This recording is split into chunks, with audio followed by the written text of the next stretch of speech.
औज़ुबिल्लाहि मिनश्शैतानिर्रजीम बिस्मिल्लाहिर्रहमानिर्रहीम। Dear students, आज हम इंग्लिश के हवाले से उन बच्चों के लिए कि जो कि इंग्लिश सीखना चाहते हैं और इंग्लिश उनके लिए जो है वो डिफ़िकल्ट है, तो हम उनके लिए ये आसान से लेक्चर्स जो हैं वो रिकॉर्ड कर रहे हैं। तो आई होप कि आप लोगों को इससे जो है वो फ़ायदा हासिल होगा इंशाल्लाह। और ये लेक्चर्स जो है इसमें हम सबसे पहले जो स्टार्ट करने लगे हैं वो है पार्ट्स ऑफ स्पीच। तो पार्ट्स ऑफ स्पीच जो है वो हमारे किसी भी लैंग्वेज के लिए बहुत इम्पॉर्टेंट होते हैं। तो पार्ट्स ऑफ स्पीच से ही जो आगे है वो लैंग्वेज बनती है, वो सेंटेंस बनते हैं। पार्ट्स ऑफ स्पीच एक्चुअली एक सेंटेंस के पार्ट्स होते हैं, किसी भी लैंग्वेज के पार्ट्स होते हैं जिसको एक्सप्लेन करके और जिसको समझ के हम एक किसी भी लैंग्वेज को सीख सकते हैं। तो इंग्लिश के लिए जो पार्ट्स ऑफ स्पीच हैं वो noun, pronoun, verb, adjective, adverb, preposition, conjunction और इंटरजेक्शन होते हैं। इसके अलावा एक आर्टिकल भी इसके अंदर इंक्लूड होता है। तो पार्ट्स ऑफ स्पीच एक्चुअली इसकी डेफिनेशन है, क्लासिफिकेशन होती है ये। किसी भी सेंटेंस को जब हम लैंग्वेज के अंदर सेंटेंस स्ट्रक्चर बनाते हैं तो सेंटेंस का जो स्ट्रक्चर जब बनता है तो उसके स्ट्रक्चर के अंदर कौन कौन से जो पार्ट्स होते हैं वो पार्ट्स ऑफ स्पीच कहलाते हैं। तो सबसे पहले हम नाउन के बारे में बात करेंगे। तो सबसे पहला जो पार्ट ऑफ स्पीच होता है सेंटेंस, इंग्लिश सेंटेंस के अंदर, वो है noun. Noun refers to people, places, things, ideas, concepts. Noun किसी भी जगह, किसी भी इंसान, किसी भी जानवर और किसी भी जगह या किसी भी चीज़ है या कोई आइडिया हो या कोई कंसेप्ट हो, उसके नाम को हम नाउन कहते हैं। एग्ज़ाम्पल उसने नीचे दी है, Michael is a good boy. तो यहाँ पे माइकल जो है वो एक नाउन है। माइकल एक इंसान का नाम है। इसी तरीके से I am going to Lahore, तो लाहौर एक जगह का नाम है। अगर हम बात करें कि this is a book, this is a Holi Quran, तो ये नाउन, यहाँ पे कुरान या बुक जो है वो नाउन है। तो मज़ीद जो है वो नाउन के मुख्तलिफ़ टाइप्स होती हैं, वो हम इंशाल्लाह नेक्स्ट लेक्चर में रिकॉर्ड करेंगे। Second part of speech pronoun होता है। Pronoun is used to refer to a noun और नाउन फ्रेज़ और noun phrases instead of the repeated use of the same noun or noun phrases। अब इसमें pronoun एक ऐसा word होता है कि जो नाम की जगह, जो नाउन की जगह इस्तेमाल किया जाता है। मिसाल के तौर पर, Michael is a good boy, he gets up early in the morning. तो माइकल क्या है, उसकी जगह हमने माइकल को रिप्लेस किया ही की जगह। तो माइकल को रिप्लेस करके उसकी जगह हमने ही लगाया, तो he gets up early in the morning. Michael is a good boy, he gets up early in the morning. अब माइकल अगर हम एक पैराग्राफ बनाते हैं तो बार बार उसके अंदर अगर हम माइकल का इस्तेमाल करते हैं तो जो सेंटेंस है उसकी ब्यूटी ख़राब हो सकती है। तो बार बार अगर हम माइकल का इस्तेमाल करते हैं तो वह सेंटेंस की जो एक स्ट्रक्चर है या एक खूबसूरती है वो डैमेज हो सकती है। तो उसकी बजाय, माइकल की बजाय हम ही इस्तेमाल करते हैं। तो प्रोनाउन जैसे he, she, it, they, we, you, ये तमाम क्या कहलाते हैं, प्रोनाउंस कहलाते हैं। और ये हम किसी भी नाउन को रिप्लेस करके उसकी जगह इस्तेमाल करते हैं। नेक्स्ट पार्ट ऑफ स्पीच होता है वर्ब। वर्ब जो है वो इंसान के एक्शंस होते हैं या कोई भी किसी भी कंडीशन के अंदर जो हम काम कर रहे होते हैं या फ़ेल कर रहे होते हैं, इसको उर्दू में फ़ेल कहते हैं, तो उसको हम वर्ब का नाम देते हैं। मिसाल के तौर पर Alex is going home. Alex कहाँ जा रहा है? उसका जो काम है वो क्या है? वो जाना है। तो जो उसका काम है जाना, वो कहलाता है वर्ब। यहाँ पे जो वर्ब है वो है गो। इसी तरीके से ही लव्स हिज होम, वो अपने घर को पसंद करता है, प्यार करता है।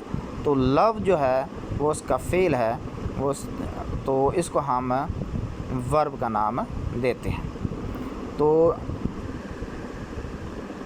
हंसना, रोना, खाना, पीना, ये तमाम के तमाम हमारे फ़ेल होते हैं और इनको हम वर्ब का नाम देते हैं। और इंग्लिश में जैसे स्टडी, क्राई, हैप्पी, ये तमाम के तमाम जो है हमारे वर्ब्स हैं। नेक्स्ट पार्ट ऑफ स्पीच है एडजेक्टिव। एडजेक्टिव क्या चीज़ होती है? वो किसी भी चीज़ की सिफ्त कहलाती है। उसमें वो अच्छाई भी हो सकती है, उसमें बुराई भी हो सकती है, वो उसकी सिफ्त कहलाती है। एडजेक्टिव मॉडिफाइज और describes noun in a sentence. Sentence के अंदर जो भी नाउन होता है उसकी जो सिफ्त होती है, जो उसकी अच्छाई हो या उसकी बुराई हो, उसको हम एडजेक्टिव का नाम देते हैं। मसलन Alex loves his beautiful daughters. अब ब्यूटीफुल जो है वो क्या चीज़ है? वो खूबसूरती डॉटर्स की है कि वो अपनी खूबसूरत बच्चियों को प्यार करता है एलेक्स। तो डॉटर्स की जो एडजेक्टिव है या उसकी जो सिफ्त है वो ब्यूटीफुल है। Second, his daughters also love their caring father. अब फादर की जो सिफ्त है वो केयरिंग है कि वो बच्चियां भी, वो जो बेटियां हैं वो भी अपने वालिद की जो सिफ्त है केयरिंग, उसको पसंद करती हैं, उससे अपने बाप को पसंद करती हैं कि वो बड़ी केयरिंग वाला है, उनका जो फादर है। तो यहाँ पर एडजेक्टिव जो है वो किसी भी इंसान की सिफ्त को ज़ाहिर करता है। Next, adverb. Adverb modify or describe adjectives, verbs or other adverbs. It answers the questions when, where, how or how much. Adverb जो है वो चेंज करता है या तब्दीली ले आता है किसके अंदर, बल्कि तब्दीली भी ले आता है और उसको डिस्क्राइब भी करता है। एडजेक्टिव को भी, वर्ब को भी और ख़ुद एडवर्ब को भी, जो बाकी दूसरे एडवर्ब्स होते हैं उनके अंदर भी ये तब्दीली ले आता है। तो असल में एडवर्ब जो है वो मॉडिफाई करता है किसी भी जो वर्ब होता है या एडवर्ब होता है या एडजेक्टिव होता है, उसके अंदर जो चेंज लेकर आता है उसको हम एडवर्ब का नाम देते हैं। For example, he is running fast. वो बहुत तेज़ दौड़ रहा है। तो यहाँ पे जो रनिंग है वो वर्ब है और इस वर्ब को चेंज किया गया है फास्ट, कि वो दौड़ता तो है, वो दौड़ रहा है, लेकिन वो किस तरीके से दौड़ रहा है? फास्ट। अगर यहाँ पे जो है वो स्लो लिख देते हैं तो वो एडवर्ब जो है वो उसका स्लो हो जाता, कि उसने वर्ब के अंदर जो तब्दीली लाई है वो स्लो ले आया। अब यहाँ पे जो वर्ब के अंदर चेंज आया है वो फास्ट की वजह से आया है, तो फास्ट यहाँ पे जो है वो एडवर्ब है। She always reads attentively. अब वो पढ़ती है, किस तरीके से पढ़ती है? अटेंटिवली पढ़ती है। तो यहाँ पर भी जो चेंज आया है वो अटेंटिवली की वजह से आया है। तो इसने भी अब तब्दीली ले आया है किसके अंदर? उस डिस्क्राइब उसने कर दिया है कि ये जो रीड है वो रीड तो करती है, लेकिन किस तरीके से रीड करती है? बड़े ख्याल से, ध्यान से। तो ये जो अटेंटिवली है यहाँ पे, ये एडवर्ब कहलाता है। नेक्स्ट पार्ट ऑफ स्पीच है preposition. Preposition gives context to nouns in the relationship to other nouns or pronouns. Preposition जो है वो हमें पोजीशन बताता है, हमें रिलेशनशिप बताता है प्रोनाउंस की और नाउन्स की। प्रोनाउन और नाउन के जो बाकी हमारे पास पार्ट्स ऑफ स्पीच हैं, जैसे नाउन और प्रोनाउन है, इनके साथ जो रिलेशनशिप हमारी होगी उस सेंटेंस की आपस में, तो उसको डिस्क्राइब करने के लिए हम प्रेपोजिशन का इस्तेमाल करते हैं। कि एक नाउन है तो उसकी पोजीशन क्या होगी, वो कहाँ पर है, वो किधर जा रहा है, क्या काम कर रहा है, किस हवाले से काम कर रहा है, तो उसकी पोजीशन को जो डिस्क्राइब करना है वो टू ने करना है। For example I am going to France. अब यहाँ पे है सब्जेक्ट आई है और सब्जेक्ट आई ये कहाँ जा रहा है, इसकी रिलेशनशिप जो है वो फ्रांस के साथ क्या है, तो वो फ्रांस की तरफ जा रहा है। तो यहाँ पे उसकी पोजीशन बता दी गई है कि वो जा रहा है, तो किधर जा रहा है, तो वो टू जो है यहाँ पे डिस्क्राइब कर रहा है कि वो फ्रांस की तरफ जा रहा है। तो यहाँ पे जो सब्जेक्ट की पोजीशन है, जो नाउन की पोजीशन है वो या प्रोनाउन की जो पोजीशन है वो बता रहा है, इसको हम टू से ज़ाहिर करते हैं और that is noun as preposition. In the same way France is in Europe. अब यहाँ पे फ्रांस नाउन है और नाउन की जो पोजीशन है वो यूरोप के साथ क्या है, तो वो डिस्क्राइब कौन कर रहा है, वो इन जो प्रेपोजिशन है वो डिस्क्राइब कर रहा है। तो यहाँ पे इन जो है वो प्रेपोजिशन है। तो और भी बहुत सारे वर्ड्स होते हैं जो कि प्रेपोजिशन के लिए इस्तेमाल होते हैं, जैसे of, with, out, on, बनीथ, beside, ये तमाम के तमाम जो वर्ड्स होते हैं ये प्रेपोजिशन के तौर पर इस्तेमाल होते हैं। नेक्स्ट जो हमारा पार्ट ऑफ स्पीच है वो है कंजक्शन। कंजक्शन जो है ये कनेक्शन होता है, दो नाउन्स के दरमियान भी हो सकता है, दो नाउन फ्रेजेस के दरमियान में भी हो सकता है, क्लासेस के दरमियान में हो सकता है और सेंटेंसेस के दरमियान में भी हो सकता है। दो सेंटेंसेस को मिलाना हो, दो क्लासेस को मिलाना हो, फ्रेजेस को मिलाना हो या दो नाउन्स को आपस में मिलाना हो, तो उनको हम कंजक्शन के ज़रिए मिलाते हैं।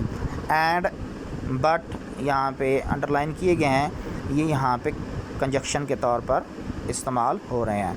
जैसे जूली वो लव चॉकलेट एंड चिप्स, तो चॉकलेट भी नाउन है, चिप्स भी नाउन है। तो इन दोनों को हमने जब आपस में मिलाया है तो एंड के ज़रिए मिलाया है, तो ये हमारे लिए यहाँ पे एंड कंजक्शन के तौर पर इस्तेमाल हो रहा है। She loves pasta but she hates pizza.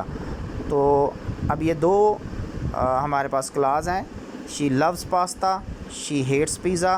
तो इन दोनों का आपस में हमने कंप्लीट सेंटेंस बनाने के लिए बट का इस्तेमाल किया है। तो यहाँ पे हमने बट जो है वो एज अ कंजक्शन इस्तेमाल किया है। नेक्स्ट है हमारे पास इंटरजेक्शन। इंटरजेक्शन जो है वो हमारे फीलिंग्स को ज़ाहिर करता है, हमारे एक्सप्रेशंस को ज़ाहिर करता है, हमारे इमोशंस को ज़ाहिर करता है। ये मिसाल के तौर पर यहाँ पे लिखा हुआ है ओह दैट फील्स टेरिबल। तो यहाँ पे ओह ये हमारी फीलिंग्स को ज़ाहिर कर रहा है, इसको हम इंटरजेक्शन का नाम देते हैं। ठीक हो गया। तो इंटरजेक्शन एक्चुअली हमारी फीलिंग्स हैं, हमारे इमोशंस हैं, जिनको हम इंटरजेक्शन के ज़रिए एक्सप्रेस करते हैं। तो आई होप स्टूडेंट्स कि आपको ये लेक्चर जो है वो आपके लिए फ़ायदेमंद साबित होगा। इंशाल्लाह नेक्स्ट टाइम हम पार्ट्स ऑफ स्पीच को सेपरेट, हर एक पार्ट ऑफ स्पीच को मज़ीद उसकी टाइप्स जो है वो डिटेल में एक्सप्लेन करेंगे इंशाल्लाह। Thank you.